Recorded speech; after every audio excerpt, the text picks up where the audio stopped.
ایک خاتون حضور کی بارگاہ میں حاضر ہوئی، یہ بھی سیاستہ میں آپ کو روایت ملے گی، بہت ساری کتابوں میں ہے لیکن اس کی اصل آپ کو بخاری شریف میں ملے گی۔ حضرت ابو ہریرہ رضی اللہ تعالیٰ عنہ فرماتے ہیں کہ خاتون آئی تو اس نے آ کر نا بڑے درد کے ساتھ حضور کی بارگاہ میں استغاثہ پیش کیا، عرض کرنے لگی یا رسول اللہ صلی اللہ علیہ وسلم میں نا مرگی کی مریض ہوں، بڑی تکلیف میں ہوں۔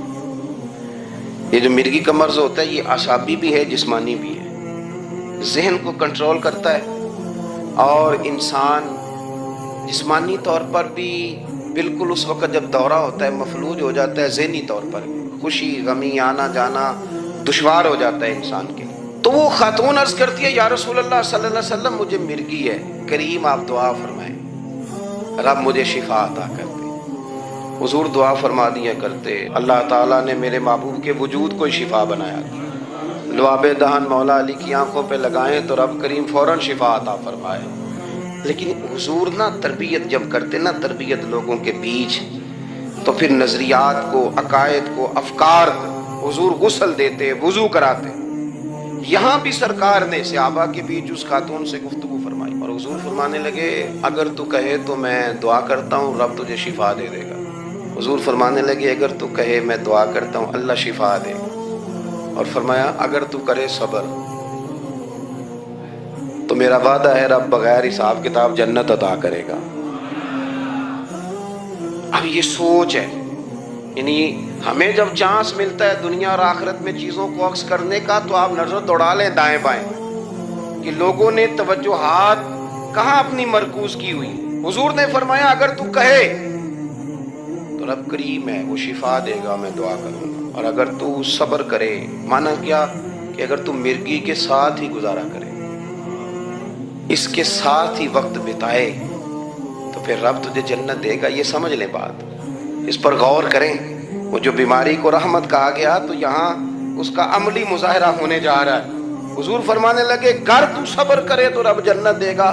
صحابہ کہتے ہیں اس بوڑھی نے 1 منٹ نہیں لگایا سوچنے کے لیے، فوراً عرض کرنے لگی، گویا عرض کرتی ہے حضور تھوڑی سی تو زندگی ہے، میں مرگی کے ساتھ ہی گزارا کر لوں گی، آپ دعا کریں رب مجھے جنت عطا کر دے، ہاں میرے لیے جنت کی دعا کر دیں۔ تو صحابہ فرماتے ہیں حضور نے دعا کر دی، گویا وعدہ ہو گیا جنت کا۔ وہ عرض کرتی ہے یا رسول اللہ صلی اللہ علیہ وسلم جب مرگی ہوتی ہے تو میرے وجود سے کپڑا ہٹ جاتا ہے، ستر کا مسئلہ بنتا ہے، اس کے لیے آپ ضرور اللہ کے حضور عرض کریں۔ تو سرکار نے دعا کر دی۔ صحابہ فرماتے ہیں کہ وہ دیر تک موجود رہیں، دیر تک، حضرت عثمان غنی کے زمانہ مبارکہ تھا، وہ بوڑھی موجود رہیں، جب بھی انہیں مرگی ہوتی تھی کپڑا اپنی جگہ پہ موجود رہتا تھا، اور جب ہم سے کوئی کسی جنتی کو دیکھنے کا سوال کرتا تھا تو ہم کہتے تھے اس بوڑھی کو دیکھ لو، اسے دنیا میں ہی حضور نے جنت کی بشارت عطا فرمائی۔ تو جو سمجھنے کی بات ہے وہ یہ ہے توحید، رسالت، قبر، حشر، اس کے بارے میں اپنے نظریات کو صاف ستھرا رکھیں۔ وقت تیزی سے بیت رہا ہے، وقت جو اپنی اس کی سپیڈ ہے اس کے ساتھ وہ گزر رہا، قریب ہوتے جا رہے ہیں لوگ قبر کے، آخرت کے۔ کرنے کا کام یہ ہے کہ ہمارے نظریات وہ ہوں جو ہمیں رسول کریم نے عطا فرمائے۔ حضرت فاروق اعظم رضی اللہ تعالیٰ عنہ جیسے دلیر آدمی حضور کے مقدس وجود پر موٹے بان کی چارپائی کے نشان دے کے جب روئے ہیں تو حضور نے وہاں بھی تربیت فرمائی ہے۔ فرمایا عمر کیا تم پسند نہیں کرتے کہ اللہ آخرت کی ساری شانیں ہمیں ہی عطا کرے، اور دنیا میں ہم تھوڑی سی مشکل دیکھ لیں تو ان چیزوں کو ہم نے سمجھنا ہے، یہ چیزیں ہمیں جینے میں آسانی پیدا کریں گی، ہمارے لیے مددگار ثابت ہوں گی، ہمارے افکار کو یہ تازہ رکھیں۔